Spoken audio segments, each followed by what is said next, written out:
Pour permettre à un utilisateur d'accéder à l'Internet, il faut que je l'y autorise. Cela se fait depuis l'espace tuteur, toujours accessible par mot de passe.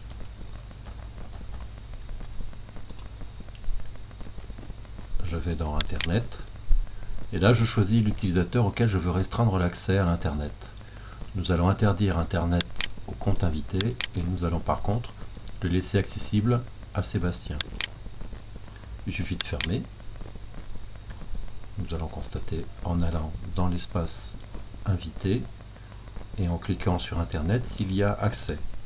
Non, il y est donc impossible pour le compte invité d'accéder à Internet.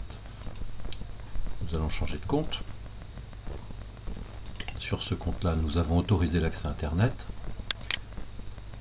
Voilà. Et là donc immédiatement, le navigateur Browzy qui fait partie de la suite Rookie est donc lancé. C'est un navigateur à la fois sécurisé et simplifié.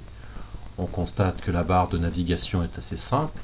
On retrouve les boutons qui permettent d'aller à la page précédente et à la page suivante d'un site. Celui qui permet de revenir à la page d'accueil. Ici, la barre d'adresse, à l'intérieur de laquelle donc figure l'adresse principale du site auquel nous sommes actuellement. Et ici, nous constatons les différents sites et les seuls sites autorisés à l'utilisateur. Ce sont des sites qui ont été rentrés dans ce que l'on appelle la liste blanche. Ce bouton permet de valider le changement d'adresse. Si nous changeons de site, nous validons ici ce changement d'adresse Internet. Ce bouton permet de zoomer sur une partie de l'écran, un texte, un dessin, et donc de simplifier sa lisibilité. Ce bouton permet de lancer l'impression de la page qui est présente à l'écran, dès lors qu'évidemment une imprimante a été installée sur l'ordinateur. Et puis ce dernier bouton permet d'accéder à l'espace du tuteur dans lequel on peut régler les paramètres du navigateur. Il est bien évidemment accessible par un mot de passe de sécurité.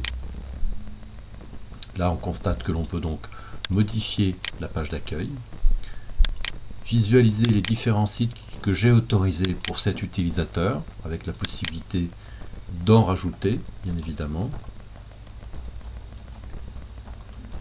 Voilà qui est fait, je valide. Ce site est rentré dans la liste. Je constate qu'immédiatement, ce site fait partie de la liste blanche des sites autorisés à l'utilisateur. Ces paramètres ici permettent d'augmenter justement l'accessibilité à l'Internet. Par défaut, la navigation est dite restreinte, c'est-à-dire que seules ces adresses-là sont accessibles. Il est impossible de sortir de ces sites même en cliquant sur un lien. Si je fais par contre le choix de cocher cette case, la navigation devient libre, c'est-à-dire que je peux alors saisir n'importe quelle adresse à l'intérieur de la barre d'adresse, que je peux partir de site en site. Par défaut, cette prestation est restreinte. Également pour les téléchargements, par défaut ils sont interdits, c'est-à-dire qu'il est impossible de rapatrier sur l'ordinateur un fichier logiciel, une image, une vidéo, une musique. Cela sera interdit au moment de l'installation sur l'ordinateur. Si par contre je considère que l'utilisateur est suffisamment apte de son jugement en la matière, je peux lui autoriser les téléchargements. L'aide en son permet d'avoir un petit accompagnement sonore sur les différents boutons de la barre. Je ne vais pas modifier les paramètres du mot de passe. J'ai donc rajouté un site autorisé et donc sortons des réglages pour constater leur prise en compte. Et si le nouveau site est valable, voilà, donc je peux accéder au nouveau site autorisé.